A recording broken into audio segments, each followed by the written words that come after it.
이제 정말 한국의 날씨가 동남아 날씨가 된 것 같습니다. 그죠? 예, 스콜이라고 하는데 거의 그 정도의 수준의 비가 또 지금도 내리고 있는 것 같습니다. 예배 드리는데 이따가 집에 갈 때, 직장에 돌아갈 때 어떻게 가지?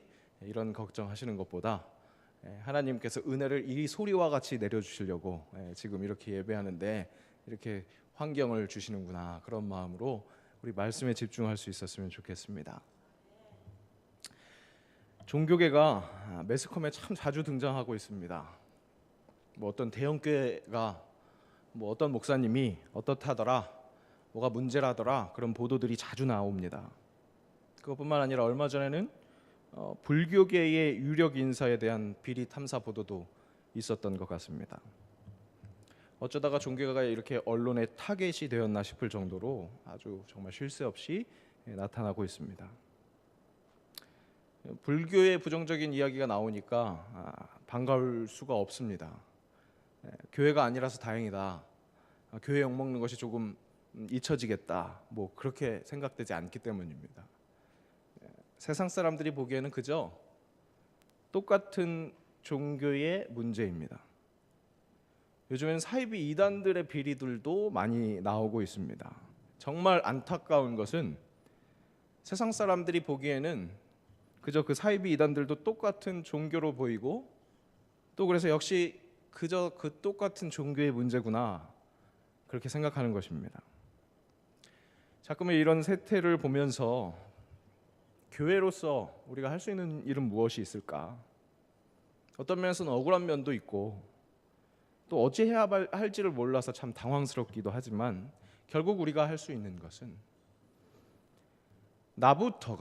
나부터가 진정한 교회가 되기 위해서 최선을 다하는 것, 그러면서 그렇게 기도하는 것, 그것밖에 없는 것 같습니다.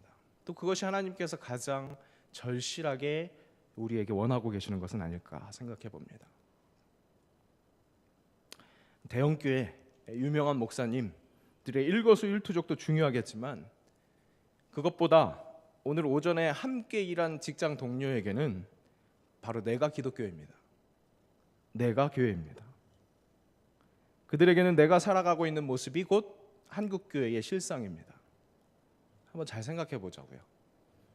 오늘 저녁에 또 뭐 어떤 교회가 어떤 목사님이 어떻게 했다더라, 뭐 이런 뉴스가 나왔다고 생각해 봅시다. 그런데 오늘 예배 잘 드리고 직장으로 돌아간 여러분들의 모습에서 진정 세상을 사랑하셔서 독생자 예수 그리스도를 보내신 그 하나님의 사랑이 나타난다면, 여러분들의 직장 동료들이 과연 교회는 다 썩었어, 그렇게 이야기할까요? 저런 사람들도 있지만 우리 김대리는, 우리 이 부장님은 정말 달라, 저분을 보면 정말 교회가 주는 유익이 뭔가 있기는 한가 봐, 이렇게 하지 않겠습니까? 이 주변 사람들이 교회에 욕을 하는 자리에서 교회의 편을 드는 분들이 아마 계실 겁니다. 그래도 우리 교회 목사님은 달라, 저런 사람들도 있지만 교회 다니면서 훌륭한 사람들이 얼마나 많은데, 그렇게 하시는 분이 있다면, 또 어떤 분들은 뭐 유체 이탈 화법으로 그냥 나랑 전혀 상관없는 이야기처럼 그렇게 대하는 사람들도 있을지도 모르겠습니다. 그런데 그런 위에 다른 그런 대응 방법들보다 제일 중요한 건 내 삶이 예수의 흔적이 되는 것이 가장 중요합니다. 그것이 확실한 대응 방법입니다. 한국교회가 문제라면 문제입니다. 바로 내가 그리스도의 영향력이 드러나는 삶을 살지 못하기에 한국교회 나가 문제입니다. 자성해야 합니다. 그런데 자포자기 한숨만 쉬자는 이야기가 아닙니다. 분명 우리 상태, 아니 한국교회인 나의 상태는 깜깜한 암흑과 같을지 모르겠습니다. 하지만 여러분, 그렇다면 오히려 희망이 있습니다. 어둠이 깊어질수록 새벽이 가깝습니다. 예수님께서도 죽으셨기에 부활하셨습니다. 한국교회에게 확실히 어둠 후에 미명이 비춰질 것이라는 희망이 있습니다. 왜? 하나님께서는 교회를 통해서 일하시기 때문입니다. 교회를 통해서 이 세상을 구원하시기 때문입니다. 에베소서에 나타난 하나님의 역사는 철저히 그리스도 안에서 그렇게 이루어집니다. 부활 승천하신 예수님의 사역은 보내주신 다시 오실 때까지 이 함께 하시는 그 성령의 역사로 일어난 교회를 통해서 이루어집니다. 교회의 실패를 보면서 교회가 망할 것이라고 염려할 것이 아닙니다. 물론 교만함 속에서 자만심으로 인해서 나태함은 더욱 경계해야 하겠습니다. 하지만 교회는 더 이상 소망이 없다, 끝이다, 그런 판단은, 그래서 교회 안 나가 가나안 성도가 되는 것은 하나님의 소망을 저버리는 것입니다. 하나님은 예수 그리스도의 몸된 교회를 사랑하시고 바로 이 교회를 통해서 세상을 살리실 그 구원 계획을 계속해서 실행하실 것이고 결국 완성하실 것입니다. 분명 오늘 우리의 모습은 절망스럽습니다. 하지만 하나님은 극적 반전을 이루시는 하나님이십니다. 예수 그리스도의 십자가 죽음, 그것이 끝이 아니라 그 누구도 생각하지 못한 그 부활을 허락하시고 또 직접 부활하신 그 하나님이시기 때문입니다. 오늘 본문은 바로 그런 반전이 우리와 함께 한다고, 그렇게 시작하고 있습니다.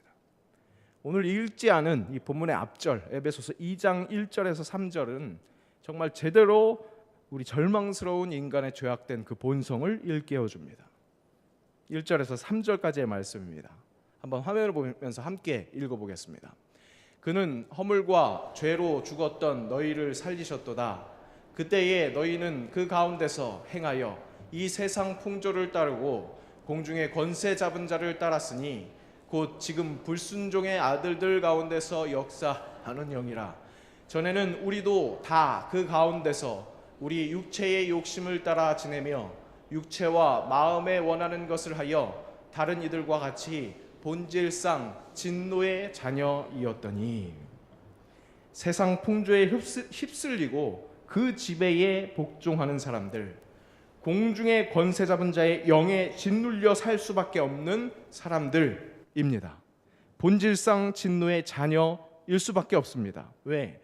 죄악이 하나님과 우리 사이를 갈라 놓았습니다. 생명이신 하나님과 단절되었으니까 그 결과는 당연히 사망, 죽음일 수밖에 없습니다. 단절되었으니까 소통되지가 않습니다. 이사야서 59장 2절 말씀입니다. 오직 너희 죄악이 너희와 너희 하나님 사이를 갈라놓았고 너희 죄가 그의 얼굴을 가리어서 너희에게서 듣지 않으시게 함이니라. 이러니 절망적인 상태일 수밖에 없습니다.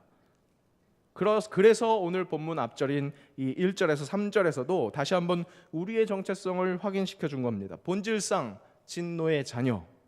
하지만 우리 자신을 그렇게 직시할 수밖에 없는, 그렇게 진노의 자녀라는 것을 확인할 수밖에 없는 우리에게 확실한 반전이 있습니다.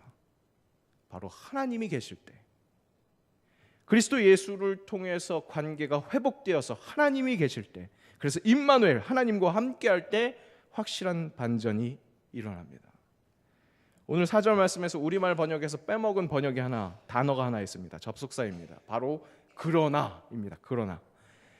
우리가 본질상 진노의 자녀이다. 그러나, 확실한 그러나 긍휼이 풍성한 하나님이십니다. 우리에게 확실한 반전은 우리의 과거의 삶의 모양이 새로운 모양으로 반전되는 것, 그것보다 하나님의 유무가 확실한 반전입니다. 그 본질의 반전입니다. 본질의 반전입니다. 우리 안에 있는 본질, 하나님의 형상이라는 그 본질이 회복되는 것, 그것이 완전한 확실한 반전입니다. 중요한 반전입니다. 오늘 본문의 5절 6절입니다. 허물로 죽은 우리를 그리스도와 함께 살리셨고 너희는 은혜로 구원을 받은 것이라. 또 함께 일으키사 그리스도 예수 안에서 함께 하늘에 앉히시니. 그렇습니다. 그런 우리의 본질을 회복시킨 그리스도의 사역이 그리스도가 죽음에서 사신 것처럼 우리를 살리십니다. 그리스도와 함께 살리셨고, 그렇게 말씀합니다. 그리스도가 일어난 것처럼, 즉 승천하신 것처럼 우리도 일어납니다. 그리스도와 함께 일으키사, 그리고 그분의 보좌 우편에 앉으신 것처럼 그리스도 예수 안에서 함께 하늘에 앉히시니. 그리스도를 살리시고 일으키시고 하늘에 앉히신 것은 그리스도의 신성을 확인시켜 주시려는 것보다 그리스도와 함께 우리를 살리시고 우리를 일으키시고 우리를 앉히시기 위함이었다는 겁니다. 바울은 그렇게 우리를 향하신 하나님의 사랑을 강하게 증거합니다. 살리신 것, 부활이라고 이야기할 수 있습니다. 일으키신 것, 승천, 하늘에 앉히신 것, 좌정입니다. 이는 구원의 언어들입니다. 그런데 안타깝게도 우리는 이 구원의 언어들의 가치를 상실하고 있는 그런 시대를 살아가고 있습니다. 어느 순간 구원의 그 깊은, 너무나 감사한 그 구원의 언어들의 기쁨이 우리에게 사라졌습니다. 구원의 감격은 분명 놀라운 은혜입니다. 체험해 보신 분들은 알 겁니다. 다 동의하실 겁니다.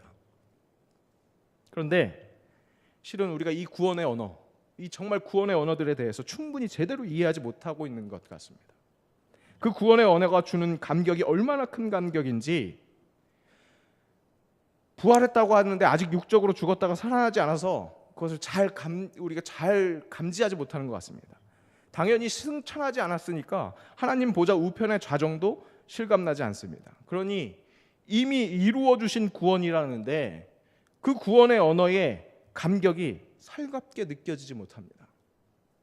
그리고 하나님께서 만나 주신 그 체험을 마치 그냥 한순간 그 감격으로 인식하고 그렇게 지나간 기억으로만 생각합니다. 그러면서 대신하는 감정이, 이게 구원의 은혜구나, 그렇게 오해하는 것이 그저 함께라는 그 감정으로만 오해하고 축소해버리는 것 같습니다. 혼자, 외로움은 인간에게 있어서 가장 큰 적입니다. 그러다 보니까 함께 하신 하나님, 임마누엘, 예수님의 그 이름, 함께 하신다는 그 포근함이 큰 감동인 것 같습니다. 그래서 구원의 감격이라는 것을 그런 함께 한다는 따뜻함 정도, 그 감정 정도로, 그 감동 정도로 이해합니다. 오늘 말씀을 준비하면서도 실은 저도 그렇게 구원의 언어 앞에 붙어 있는 그리스도와 함께, 그 함께의 눈이 가서 다시 한번 그 함께가 주는 평안함을 이야기하려고 했습니다. 그런데 불현듯 스치는 주님께서 주시는 묵상, 우리가 그리스도 예수의 구원의 은혜를 체험하여 그 구원의 확신이 있다고 하면서 왜 우리의 삶에는 그만한 변화가 없을까? 왜 한국교회가 이렇게 흑암에 머물려야만 할까? 이미 본질상 구원받은 자라는 그 반전에 대해서는 충분히 들었는데 왜 우리 삶에서는 그런 반전의 삶이 충분히 드러나지 않는 것일까? 함께라는 그 감정에만, 그 감격에만, 나와 함께 하셔서 나를 위로하시는 그 짜릿한 감정에만 듬뿍 빠져 있기 때문 아닐까? 오히려 함께 하시는 하나님이, 이미 함께 하시는 하나님이니까 하나님의 나라가 이 땅에 임하는 데는 그렇게 좀 더 원대한 하나님의 꿈을 꾸는 거는 우리 관심 바뀝니다. 그저 내가 그다지 쓰임 받지 않아도 나와 함께 하신 하나님, 이미 함께 하시는 하나님, 그것으로 만족하고 있는 것은 아닐까? 그리스도는 분명히 우리와 함께 하셔서 함께 살리시고 함께 일으키시고 하늘에 앉히십니다. 그런데 그렇게 함께 하시는 이유는, 그 목적은 나와 함께 해서 알콩달콩 깨볶으면서 살기 위해서 하는 것이 아닙니다. 그렇게 구원받은 은혜에 취해 있게 하기 위함이 아닙니다. 오늘 본문을 포함 에베소서 곳곳에서는 우리에게 허락하신 이 구원의 은혜를 이야기합니다. 거저 주신 것이라고, 그렇게 우리 개인 구원에 대해서 확신을 주는 이야기를 합니다. 그리스도 안에서 그리스도와 함께 그렇게 우리 개인을 살리십니다. 이 가치도 우리가 철저하게 잘 깨달아 알아야 하겠습니다. 그런데 그 거저 주신 은혜의 목적이 어김없이 그 은혜의, 그 함께의 확장이라고 이야기해 주십니다. 오늘 본문도 마찬가지입니다. 7절입니다. 이는 그리스도 예수 안에서 우리에게 자비하심으로써 그 은혜의 지극히 풍성함을 오는 여러 세대에 나타내려 함이니라. 그 은혜의 지극히 풍성함을 오는 여러 세대에 나타내려 하심이라. 나 같은 죄인과 함께 하셔서 날 살리셨습니다. 그렇게 하심으로 오는 여러 세대에 그 은혜의 지극히 풍성함을 나를 통해서 나타내십니다.